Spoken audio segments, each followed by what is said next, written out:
dejará de amar. Sin su amor, sin su perdón, no sé qué sería de mí. Dios me amó tanto que entregó a su Hijo para morir en mi lugar. Dios me ama y su amor es tan grande e incondicional. Dios me ama y siempre está con sus brazos abiertos a mí.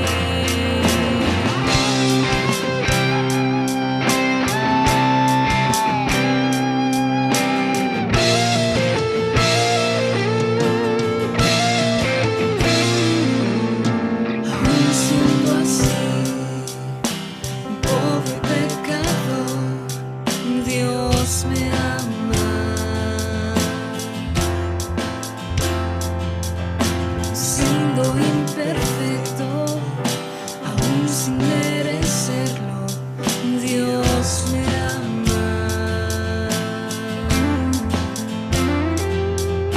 Si estoy fuerte, si yo estoy de pie, Dios me ama.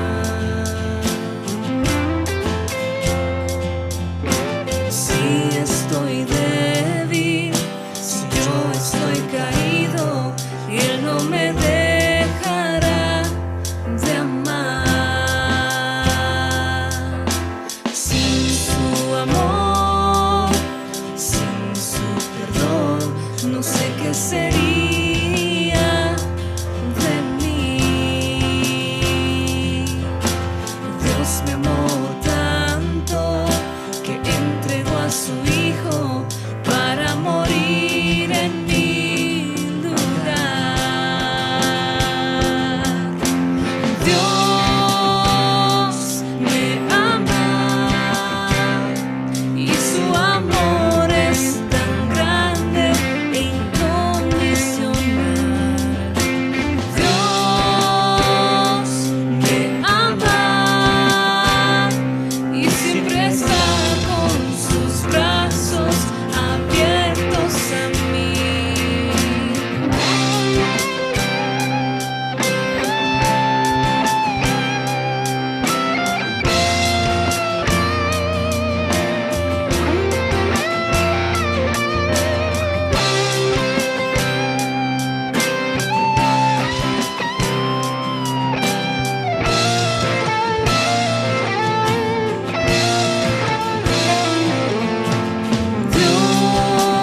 Dios me ama y su amor es tan grande e incondicional.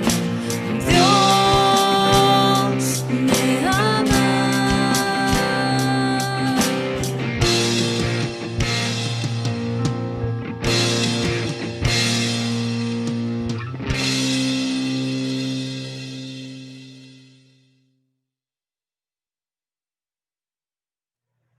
Hermanos de Iglesia Verbo Petén, sean ustedes bienvenidos a esta nueva reunión dominical en la que buscamos juntos alabar al Señor con música, con cánticos, que nos permita expresar delante de Él ese gozo, esa alegría que significa que Jesús esté en nuestra vida.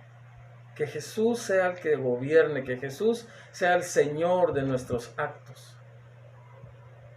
Estamos en un nuevo domingo para iniciar una prédica de un mensaje que Jesús ha enviado a sus iglesias y que está registrado en el libro de Apocalipsis en los capítulos 2 y 3.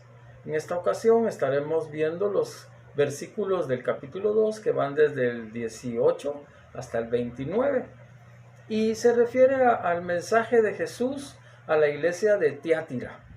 Tiatira, como las ciudades que hemos venido conociendo en estas prédicas, pues era una ciudad con bastante prosperidad económica, era una ciudad, aunque pequeña, muy pujante en cuanto al comercio y los negocios que ahí se desarrollaban, y era una ciudad donde justamente encontramos un problema, y es que el tema de la inmoralidad campeaba, era abundante. Entonces, precisamente por eso, en sus viajes misioneros, Pablo decide que es un lugar adecuado para instalar una iglesia que llegue como sal y como luz a ese lugar.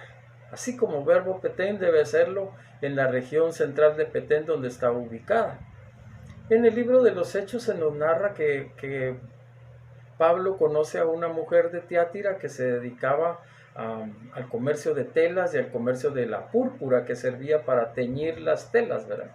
Entonces es muy probable, aunque no tenemos el dato, es muy probable que esta mujer pudiese ser parte de esta iglesia, o incluso ella haya sido esa semilla, ese germen inicial de llevar una iglesia y por lo tanto la palabra de Dios a la región de Tiatira. Entonces, la carta a Tiatira en el versículo 18 del capítulo 2 de Apocalipsis principia tal y como las otras cartas que hemos venido compartiendo lo hacen. Principia diciendo a quién se escribe la carta. Y dice allí que escribe al ángel de la iglesia en Tiatira. Y el ángel de esa iglesia, hermanos, somos cada uno de nosotros hoy en este tiempo que estamos escuchando y compartiendo la palabra. Ahora va a describir a aquel que envía el mensaje. Y miren cómo Jesús, porque Él es el que está dictándole la carta a Juan, y le dice, el Hijo de Dios, mira, el que tiene sus ojos como llama de fuego y sus pies semejantes al latón fino, dice en esta versión que yo tengo por acá, pero también en otras versiones se encontrarán al bronce bruñido, ¿verdad? Y a él dice estas cosas. ¿Cómo entendemos este primer versículo? Primero Jesús está describiendo a sí mismo, está declarando delante de quien está escuchando y quienes vamos a leer o escuchar esa carta, que Él es el Hijo de Dios. Miren, no tenemos nosotros ninguna duda de eso en nuestro corazón. Pero seguramente en aquel tiempo él quería confirmarlo. Él necesitaba que las personas de Tiatira que estaban leyendo esta carta por primera vez tuvieran la clara convicción de que quien les enviaba el mensaje es el Hijo de Dios. Tenemos nosotros la bendición de que eso para nosotros ya es algo que conocemos, de lo que tenemos certeza. Entonces, cuando escuchamos estas palabras, sabemos que Jesús, el Hijo de Dios, es quien las está transmitiendo. Se define también como el que tiene ojos como llama de fuego. Ojos como llama de fuego, una mirada penetrante, una mirada ante la cual no puede quedar nada oculto. El hebreo antiguo describe a Dios como El Hashamayim, y eso significa Dios que todo lo conoce, Dios que todo lo sabe, Dios que todo lo ve. Y es lo que Jesús nos está diciendo aquí con esta metáfora de tener los ojos como llama de fuego. Él puede conocer todo. No hay nada que le sea oculto, nada en nuestro corazón que Él no conozca. Lo conoce absolutamente todo, hermanos. Entonces no hay manera que nosotros pensemos que lo podemos engañar o que le podemos ocultar cosas, porque con esos ojos como llama de fuego, penetra en todos nuestros pensamientos, penetra en nuestro corazón y lo mide y lo pesa y sacará sus conclusiones, ¿verdad? Dice Jesús que tiene pies semejantes al latón fino, hablándonos de su firmeza, hablándonos de su entereza, del permanecer a lo largo del tiempo, de no ser alguien que va a ser movido por las circunstancias, sino Jesús siempre va a estar allí. Siempre ha estado allí y siempre seguirá estando ahí. Y empieza él entonces en el versículo 19 a hacer un diagnóstico de esta nueva iglesia que es Tiatira, y le empieza a decir aquellas cosas que Jesucristo mismo reconoce que son buenas prácticas, que son cosas agradables que esta iglesia está haciendo, y le dice que conoce sus obras. que conoce sus obras, que conoce lo que están haciendo y que a Él le agrada. Dice que conoce sus obras y su caridad. Miren, esta iglesia se extiende hacia los necesitados. Las personas que están allí en esa iglesia se extienden hacia los necesitados. Tienen facilidad para el dar y para despojarse de algunas cosas para poderlas compartir. También Jesús los felicita por el servicio. Y nosotros conocemos ahora esa parte del servicio en nuestras iglesias como las funciones que cada uno tomamos para servirnos unos a otros dentro de la iglesia. Algunos están por allí cuidando los niños, otros más están involucrados en la alabanza, otros más han encontrado que su don es el compartir la palabra, otros simplemente están, y digo simplemente, pero todo es un servicio para el Señor, están ordenando las sillas, recibiendo a los hermanos, todo el tipo de servicio que se da dentro de nuestras congregaciones. Y principalmente Jesús les dice: conozco tu fe. Conozco que tú confías plenamente en las cosas que no ves, pero confías en que han de venir. Yo te reconozco la fe que tú tienes y la paciencia, entendiendo la paciencia como aquella actitud nuestra de permanecer firmes en medio de las adversidades, de aguantarnos ahí en medio de las tormentas. Esa es la paciencia a la que Jesús se está refiriendo en este versículo. Y les dice que sus obras, nos diría a nosotros, espero yo en Dios que así sea, que nuestras obras son más que las primeras. Así es como debe de ser, porque cuando nosotros vamos a los pies de Jesús y lo recibimos como nuestro Señor y nuestro Salvador, entonces inicia un proceso en nosotros de transformación, un nuevo nacimiento que nos lleva a diferentes formas de pensar de cómo lo hacíamos antes. No nos gustaba dar nuestras cosas, porque las considerábamos nuestras, personales, las habíamos ganado con mucho esfuerzo.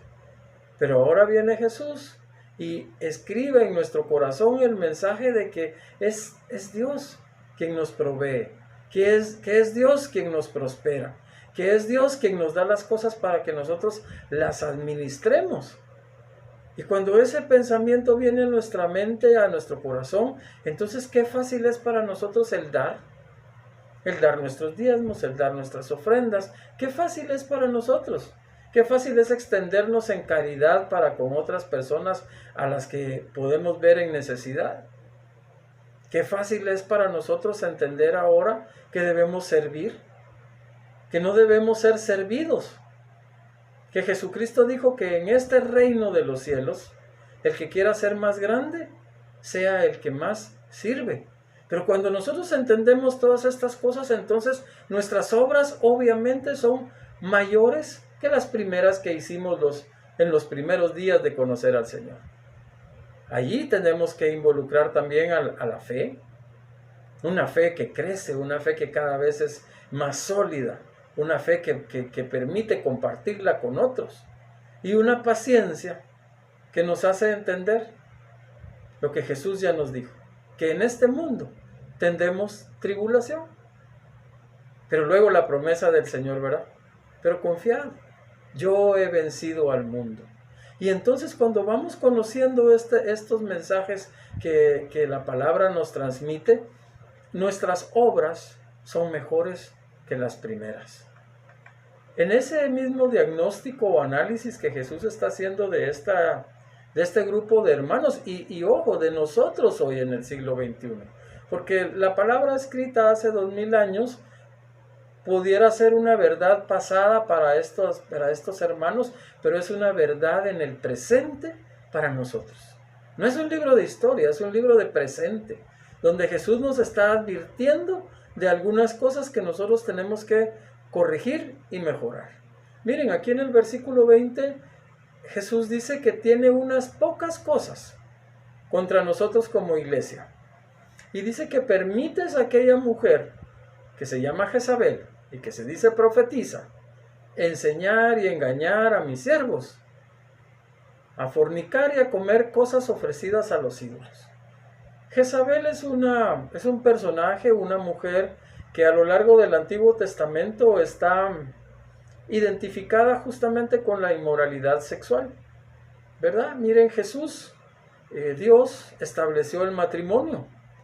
Y estableció el matrimonio para que nosotros no tengamos relaciones sexuales prematrimoniales.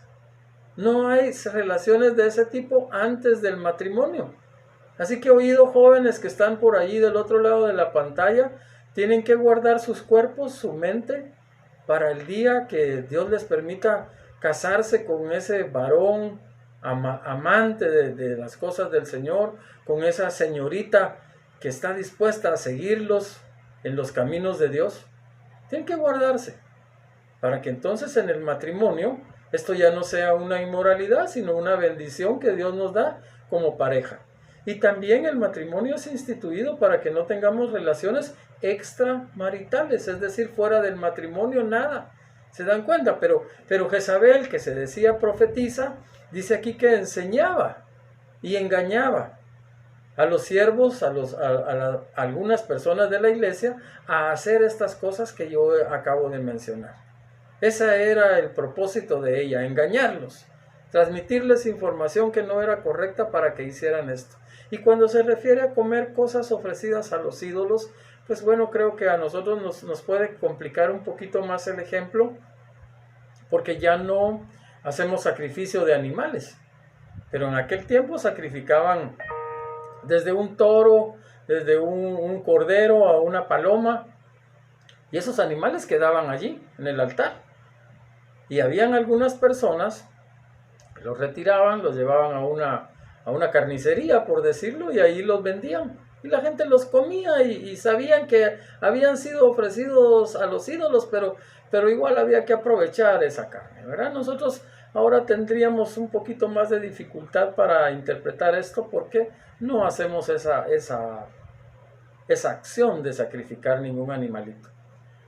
Pero nosotros tenemos que revisar aquí que cuando la palabra nos habla y nos dice en algunas versiones que toleramos a aquella mujer que se llama Jezabel, o que permitimos que aquella mujer realice estas acciones de las que estamos hablando, estamos cometiendo un error. No debemos ni de tolerar ni de permitir estas cosas de las que Jesús nos habla. Pero yo quiero pedirles que ustedes me acompañen a un viaje por nuestra imaginación y que hagamos un recorrido por aquellas cosas que ahora nosotros estamos tolerando y permitiendo. No necesariamente las que Jezabel nos está aquí siendo un ejemplo de eso. Hay ahora muchas cosas que nosotros estamos permitiendo y tolerando, y de las que Jesús nos está advirtiendo a dejar de hacer. Por ejemplo, puede ser que ahora estemos tolerando el mentir, y que hayamos empezado por una mentira muy pequeña, de esas que la gente llama piadosas o blancas, pero pronto esa forma de vida de mentirosos fue creciendo y fue creciendo. Y ahora mentimos en la casa, le mentimos a nuestra esposa, le mentimos a nuestros hijos, mentimos en el trabajo. Y ojo, seguimos siendo iglesia, seguimos siendo parte de una congregación, pero con estas características de las que Jesús nos está diciendo: tengo unas cosas contra ti. También puede ser que nosotros ahora estemos permitiendo que entren dentro de nuestras formas de pensamiento algunas corrientes que nos dicen que podemos tomar la decisión de quitar o no la vida de un bebé, cuando nuestra legislación, nuestras leyes en Guatemala dicen que la vida se reconoce desde la concepción. Esa es la ley del hombre. Pero en el momento que Dios permite que un niño sea formado en el vientre de su madre, sea ese contacto, es el inicial para que esa vida empiece a crecer, nosotros no tenemos forma de decidir quién vive y quién no vive, aunque justifiquemos que es mi cuerpo y que es mi vida. Pero hemos permitido y hemos tolerado ese tipo de cosas, y cada vez escuchamos más de ellas. Cada vez escuchamos más de la postura de ese grupo de LGBTQ y no sé qué más cosas, y de pronto lo empezamos a permitir, y de pronto lo empezamos a tolerar, y ya no nos molesta, ya nos parece que es parte de la nueva sociedad. Pero si ustedes revisan la Biblia, es clara cuando nos habla sobre ese tipo de conducta.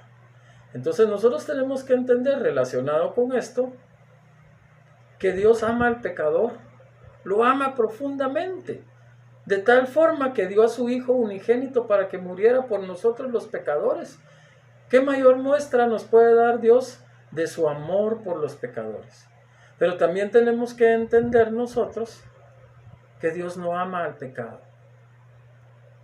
Entonces no podemos tolerar la actitud pecaminosa de estas personas. Sí podemos extendernos a ellos en amor para compartirles la palabra, para invitarlos a que reciban a Jesús en su corazón y para invitarlos a que dejen esas prácticas que están por fuera totalmente de lo que la palabra de Dios nos enseña. Entonces no debemos de tolerarlo, no debemos de permitirlo. Y miren, pequeños ejemplos que yo ahorita les menciono. Pero ¿qué pasa cuando el dinero también es la principal obsesión en mi vida y yo permito que eso ocupe el lugar de Dios? ¿Qué pasa cuando creo que mis actividades de trabajo o otro tipo de actividades pueden ocupar el lugar de Dios? Y entonces permito y tolero que yo ya no tenga un tiempo para orar, que yo ya no tenga un tiempo para leer la palabra, que yo ya no tenga un tiempo para congregarme con mis hermanos, aún en la forma que estamos haciendo ahorita, que es esta por medio de videos y de tecnología. Pero yo permito que todas estas cosas empiecen a ocupar el lugar de Dios. Yo permito, yo lo tolero. Y cuando me doy cuenta, otros más en mi casa están siguiendo mi ejemplo. Jesús dice en el versículo 21 que le ha dado a Jezabel tiempo para que se arrepienta. Miren, lo mismo nos está diciendo a nosotros de todas estas cosas y muchas más que seguramente están pasando por tu mente ahorita y que tú puedes identificar como esas tolerancias, esas cosas que has permitido que crezcan dentro de tu vida y dentro de tu relación con Dios, y que Jesús nos está diciendo que nos está dando un tiempo para que nos arrepintamos. Él dice aquí que no se ha arrepentido esta mujer de la que está haciendo ejemplo. Porque Jesús también va a dar un tiempo, nos invita al arrepentimiento. Pero si ve que no hay de parte nuestra esa voluntad de correr detrás de ese arrepentimiento y de buscar el perdón, entonces vean ustedes el versículo 22. Dice que la va a echar en cama, que la va a enfermar de una peste, de una enfermedad, y a todos los que están siguiendo sus enseñanzas, y a todos los que están desviando el camino de lo que Jesús quiere. Los va a echar en la cama junto con ellos, enfermos, en una tribulación muy grande, en un problema muy grande, si no se arrepienten de sus obras. Miren, Jesús nos está hablando a nosotros. No es a Tiátira y a Jezabel y a sus seguidores de hace 2000 años, es a nosotros, a que hagamos una revisión de las cosas que estamos permitiendo, tolerando, que ocurren en nuestra vida y que a Dios no le agradan. ¿Y sabes qué es lo peor? Que tú y yo lo sabemos. Sabemos que a Dios no le agrada eso y lo hacemos. Pero en este día Jesús está abriendo una ventana de oportunidad para decir, hay un tiempo para que te arrepientas. Y ese tiempo es ya. Y ese tiempo es ahora. Y ese tiempo es en este momento. Porque si no, podremos recibir enfermedad, podremos recibir algunas cosas negativas para nuestra vida. Lo más impactante es que el versículo 23 dice que puede alcanzar aún a nuestros hijos. Y por supuesto, si estamos enseñando algunas cosas negativas, ¿qué van a aprender nuestros hijos? Pero aunque no las practicaran, Jesús está diciendo que va a herir a nuestros hijos. Y que todas las iglesias sabrán que Él es el que escudriña lo más profundo de nuestro ser, que Él no mira lo que está por fuera, que Él no mira cuánto tiempo yo permanezco en oración, que Él no mira cuánto tiempo yo leo su palabra.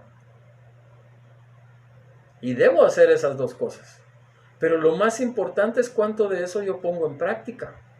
¿Te imaginas orando y leyendo la palabra pero murmurando? Creando chisme, creando división.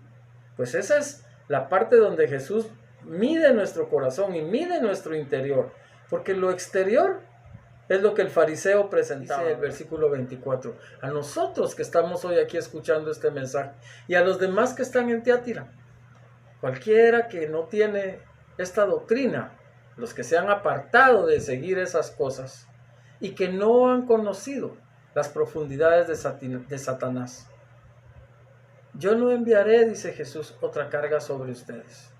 Empero, lo que tienen ahorita, retenerlo, reténganlo, manténganse firmes hasta que yo venga. Y luego en el versículo 26 nos dice, al que hubiere vencido, al que venza, al que salga vencedor y hubiere guardado mis obras, dice Jesús, hasta el fin, yo le daré potestad sobre las gentes, sobre las naciones, y las gobernará con vara de hierro, y serán quebrantados las naciones como vaso del alfarero, como también yo he recibido de mi Padre. Mire, Jesús lo que nos está prometiendo a los que hubiéramos vencido, a los que venzamos este tipo de situaciones, nos va a dar ese liderazgo que permite conducir naciones, que nos permite generar negocios, que nos permite hacer un montón de cosas, porque vamos a tener autoridad. ¿Recuerdan ustedes que la gente se maravillaba cuando escuchaba a Jesús porque él predicaba como quien tiene autoridad? Bueno, esta autoridad viene de Dios, pero esta autoridad nos es dada porque nosotros obedecemos su palabra, porque cumplimos sus obras, porque no toleramos, porque no aceptamos corrientes modernas o de moda que vienen y que quieren cambiar el fundamento de lo que Dios nos ha dejado a nosotros por escrito. Dice Dios que nos va a permitir a nosotros que las personas que puedan estar bajo nuestra autoridad sean quebrados como un vaso de alfarero. Nos está diciendo que nuestra autoridad simplemente va a ser para presentar su palabra, para presentar a Jesús, para romper a las personas en 1000 pedacitos con la autoridad que Él nos está dando, para que sean hechos de nuevo por las manos del alfarero que es nuestro Señor Jesucristo. Esa es nuestra autoridad, pero procede, viene de Dios. Y se va a manifestar en nosotros en la manera que hagamos solo las obras que Dios quiere que hagamos. Y que no sigamos esas corrientes, que no vayamos tolerando esas pequeñas desviaciones que empiezan pequeñas, pero que se vuelven cada vez más grandes. Empiezan así como una limita y cuando nosotros sentimos es una brecha enorme, porque hemos tolerado, porque hemos permitido algunas cosas que a Dios no le agradan. Dice el Señor que al que venciere, a cada uno de nosotros, que estemos dispuestos a pelear la batalla y salgamos vencedores, nos dará, versículo 28, nos dará la estrella de la mañana. Mira, hermano, lo voy a repetir, nos dará la estrella de la mañana. Y esa estrella de la mañana es Cristo Jesús en nosotros. Esa estrella de la mañana es Jesucristo. Y entonces nosotros vamos a tener su presencia, vamos a poder disfrutar de su presencia. ¡Ah, qué cosa tan linda y especial! Que debe de ser un anhelo, que debe de ser un propósito en nuestras vidas. Que tener la estrella de la mañana con nosotros. Y esa es una promesa de Jesús para los vencedores. Para los que quizás el mundo pueda llamarnos radicales. Sí, pero radicales por Jesús, radicales por su causa, radicales por su palabra. Y entonces no aceptamos corrientes nuevas que quieran cambiar lo que escrito está, que quieran cambiar el mensaje del Señor. El versículo 29 cierra esta carta diciéndonos, el que tiene oído, oiga lo que el Espíritu dice a las iglesias. Un llamado al arrepentimiento de esas cosas que hemos ido tolerando y aceptando en nuestra vida y que a Dios no le agrada. Un llamado a recibir el perdón de Dios. Un llamado a continuar en sus caminos con más convicción, con más fe, con más fuerza, porque Dios nos ama y nos está advirtiendo de estas cosas. Nos está advirtiendo como un pastor amoroso para que salgamos de allí. En el nombre de Jesús, en el nombre poderoso de Jesús. Padre amado, te pido por nuestra iglesia Verbo Petén, Señor. Quiero pedirte en este día, Señor, por cada uno de los que escuchan este mensaje que viene de ti, por los que han permanecido como fieles a la iglesia tuya, Señor, por aquellos que se han alejado por cualquier razón, Padre. Atráelos hacia ti y tráelos de vuelta a esta casa donde los esperamos, donde los amamos, donde queremos darles un abrazo fuerte, Señor, como sus hermanos, como tus hijos. Bendice, Señor, por favor, nuestras casas, nuestras familias.